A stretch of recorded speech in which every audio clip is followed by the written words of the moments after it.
Hi friends, இன்றைக்கி நண்டு குழம்பு எப்படி செய்யறது நான் செஞ்சு காட்ட போகிறேன். மண் சட்டி ஃபஸ்ட்டு அடுப்பத்தை வச்சுக்கோங்க. சட்டி நல்லா சூடாகட்டும். தேவையான அளவு எண்ணெய், நான் ஒரு 4 ஸ்பூன் அளவுக்கு எண்ணெய் ஊற்றிக்கிறேன். எண்ணெய் நல்லா சூடாயிடுச்சு. கடுகு உளுத்தம் பருப்பு, கொஞ்சமாக மிளகு, நீங்கள் வேணுன்னா மிளகு போட்டுக்கோங்க, இல்லைன்னா ஸ்கிப் பண்ணிக்கோங்க. கடுகு நல்லா பொரிஞ்சு வந்ததும் வச்ச பூண்டு சேர்த்துக்குங்க.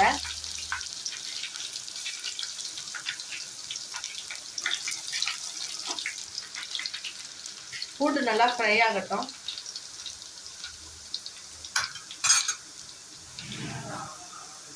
ரெண்டு பச்சை மிளகாய், கொஞ்சம் கருவேப்பிலை,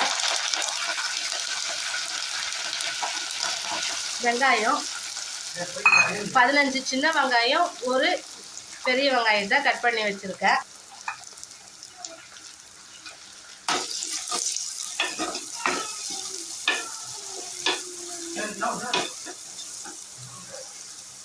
நல்லா வதக்கிக்கலாம். வெங்காயம் வதங்கினதும் ஒரு பெரிய சைஸ் தக்காளி கட் பண்ணி வச்சிருக்கேன், அதை சேர்த்துக்கோங்க.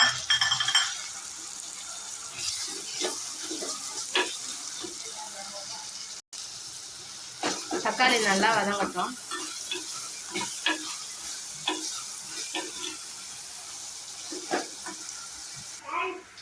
குழம்புக்கு பெரிய லெமன் சைஸ் புளியை நல்லா கரைச்சி வடிகட்டி வச்சுருக்கேன். அதில் 3 ஸ்பூன் அளவுக்கு குழம்பு மிளகாத்தூள் போட்டு கலந்து வச்சுருக்கேன்.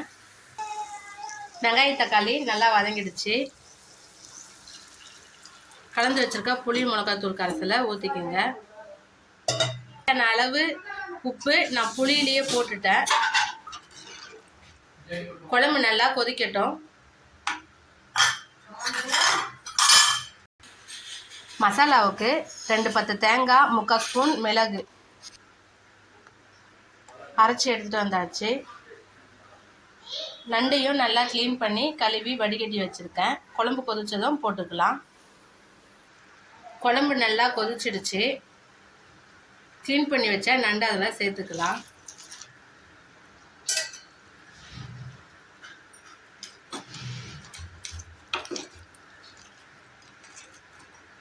ஒரு 3 நிமிஷம் 5 நிமிஷம் கொதிச்சா போதும், நண்டு வெந்துடும். 3 நிமிஷம் ஆகிடுச்சு. நண்டு போட்டு அரைச்சி வச்ச தேங்காவையும் மிளகையும் ஊற்றிக்கிங்க.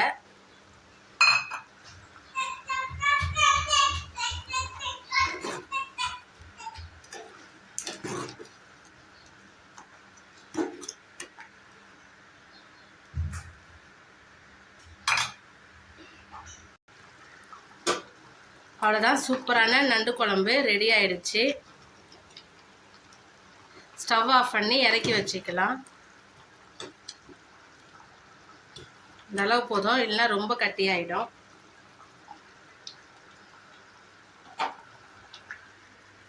குழம்பு இறக்கி வச்சாச்சு. கொஞ்சமாக கொத்தமல்லி கட் பண்ணி போட்டுக்குங்க, வாசனை நல்லாயிருக்கும்.